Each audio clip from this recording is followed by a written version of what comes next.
स्वामी, बाहेर एक भक्त आलाय, त्याला एक प्रश्न विचारायचा आहे तुम्हाला, पण त्याची हिंमत होत नाहीये तुम्हाला प्रश्न विचारायची. त्याने तो प्रश्न मला तुम्हाला विचारायला सांगितलाय. विचारू का तुम्हाला प्रश्न?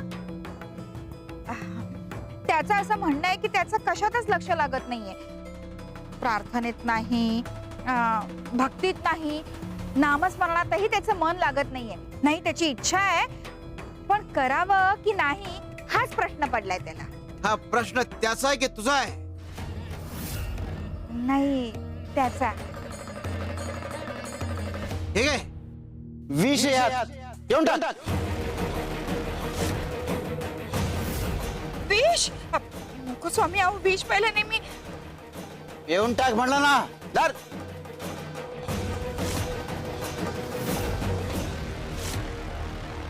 हे विष पिऊन आम्ही मेलो तर? पण हा बुवा म्हणतोय म्हणून एकदा याच्यावर भरोसा ठेवावा का? कपिले,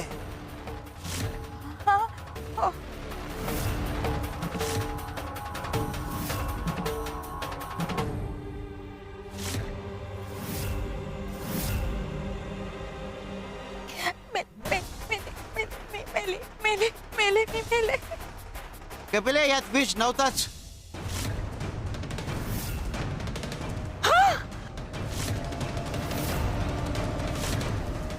आमच्या जीवाचं काही बरं वाईट झालं असतं तर?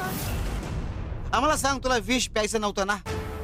पण तरीही विषाचा परिणाम झाला असता की नाही? हो, तसंच आहे.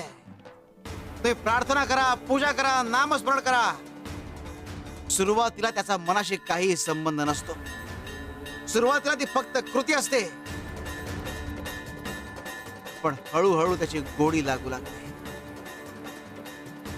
आणि मन त्यात रमायला लागते. अरे, मारून मुटकून भक्ती होत नसते. ज्याप्रमाणे लहान बाळाला अंगाईची गोडी लावावी लागते, त्याचप्रमाणे मोठ्या माणसांना नामस्मरणाची गोडी लावावी लागते. अनेक जण चांगल्या संगतीत असून देखील भरकटतात आणि चुकीच्या मार्गाला लागतात.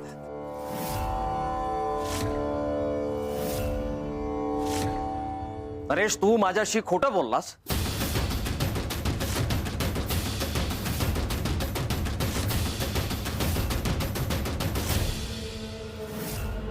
म्हणजे बाबा, तुम्ही आजोबांशी खोटं बोललात?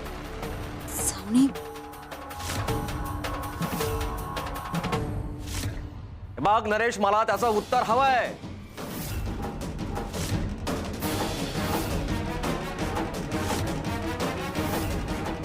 बाबा, खरं तर त्या मित्राचं नाव मी चुकून सांगितलं.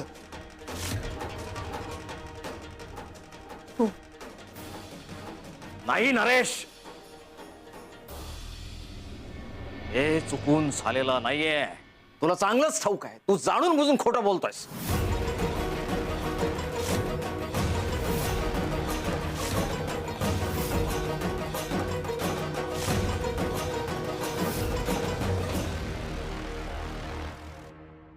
तुला हे पैसे व्यवसायासाठी पाहिजेत की आणखीन काय कारण आहे? नाही नाही, मला ते पैसे व्यवसायासाठीच हवेत.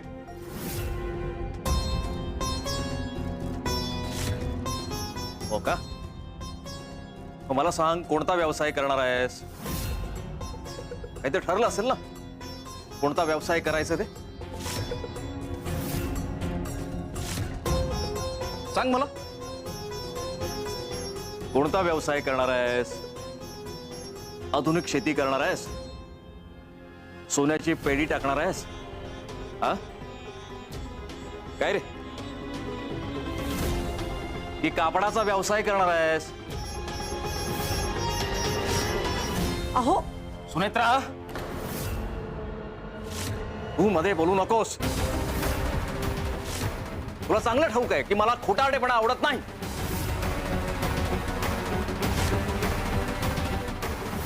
मला सत्य कळलंच पाहिजे. मी त्याला विश्वासाने पैसे देणारच होतो. आणि प्रश्न पैशाचा नाहीये, प्रश्न आहे तो मी केलेल्या संस्कारांचा.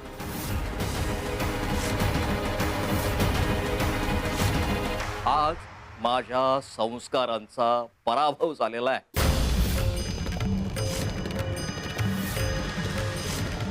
स्वप्नात देखील विचार केला नव्हता की माझा मुलगा माझ्याशी खोटं बोले. अगं, इतक्या विद्यार्थ्यांना घडवलं मी, इतके विद्यार्थी माझ्या हातून गेले,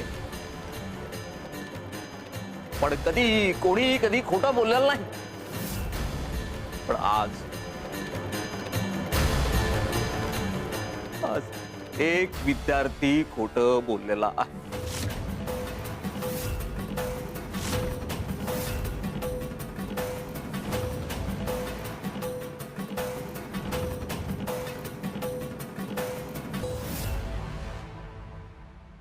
आणि दुर्दैवानं तो माझा मुलगा आहे.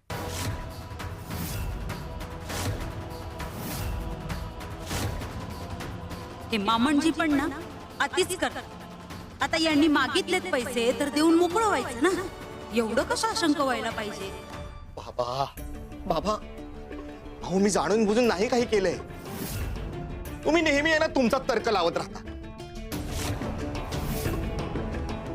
बाबा तुम्ही माझं ऐकून घ्या ना कधीतरी. कारण तुझं म्हणणं सत्यावरती आधारित नाहीये. हो, मी काय म्हणते, तो मागतोय ना पैसे, द्या ना त्याला पैसे. जोपर्यंत तो खरं बोलत नाही तोपर्यंत मी त्याला एकही रुपया देणार नाही.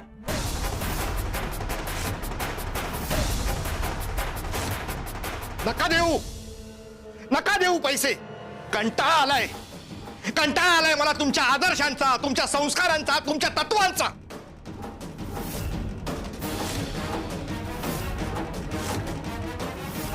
बघावं तेव्हा नुसती बडबड बडबड बडबड. घेऊन बसा तुमच्या तत्वांना, आदर्शांना, संस्कारांना.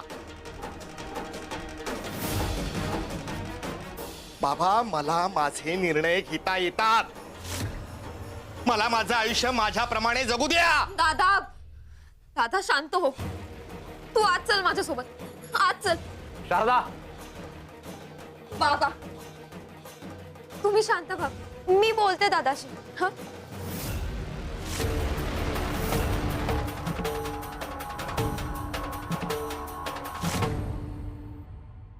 दादा तू आज चल. चल आज चल. सुनेत्रा, त्याला लेकरू लेकरू म्हणून कुरवाळत बसू नकोस. विश्वासघात करेला नाही हो. स्वामी, हाच दिवस बघायचा होता का मला?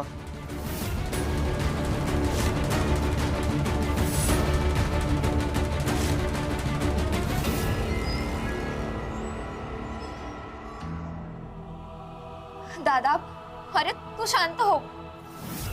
अरे हे बघ, काही कारणाने तू बाबांना खरं सांगू शकत नसशील ना, तर तू मला सांग ना. हे बघ, आपण जसे भाऊ बहीण आहोत तसे मित्र मैत्रिणी आहोत. आता मित्रांना सगळं खरं सांगतातच ना. ठीक आहे, तुला सांगतो सगळं काय झालं ते. हा. सुधाकराऐवजी मी चुकून हरी म्हटलं एवढंच काही. यातलं बाकी सगळं काही खरं आहे. पण बाबांना आता माझ्यावर विश्वास नाही. दादा अरे तू खोटं बोलतोयस असं वाटतंय त्यांना. आणि तुला माहितीये ना संस्कारांच्या बाबतीत ते किती आग्रही आहेत. हे बघ, तू तुझं खरं कारण त्यांना समजावून सांगितलं ना की ते शांत होतील. काही गरज नाही त्याची आता. त्यांना नसेल माझ्यावर विश्वास ठेवायचा. राहू दे. बरं बरं ठीक आहे, मी बोलते त्यांच्याशी. पण मला सांग, तुला पैसे व्यवसायासाठीच हवेत ना की दुसऱ्या कुठल्या कामासाठी? खरंच व्यवसायासाठी हवे आहेत. आता तुझाही माझ्यावर विश्वास नाहीये का? अरे दादा तसं नाही. बरं तू थांब, मी आलेच. दादा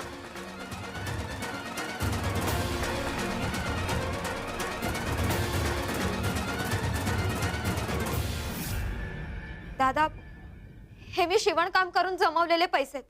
हे तुला घे, तुझ्या व्यवसायाला कामी येतील.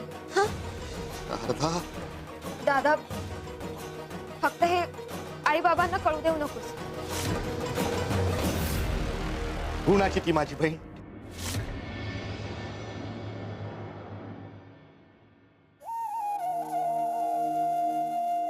दादा, तू आनंदी तर मीही आनंदी.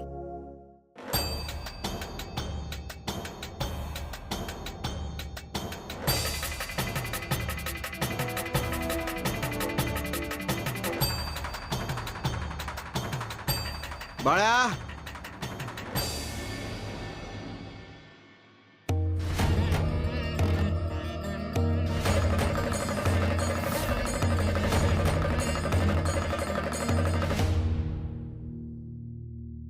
गोपाळा हळद घेऊन ये.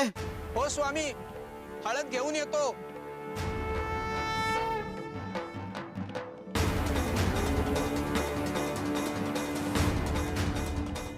स्वामी, ठीक आहे हळद.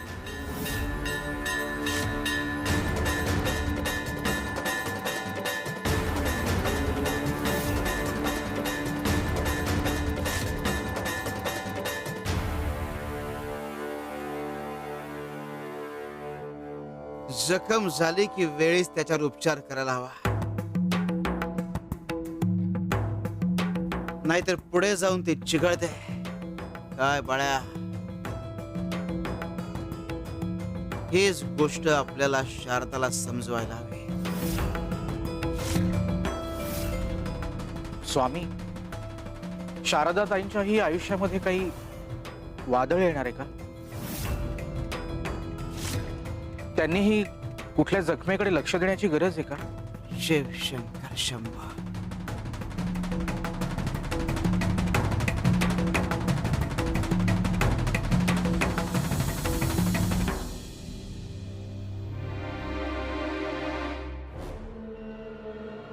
नरेश, ये खेळायला.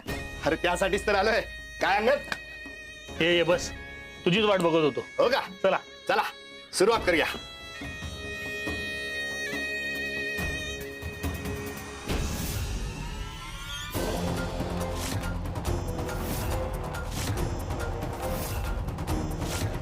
एवढे पैसे कुठून सोय केलीस? चोरी केली का? तू कशाला नसत्या चौकशा करतोयस?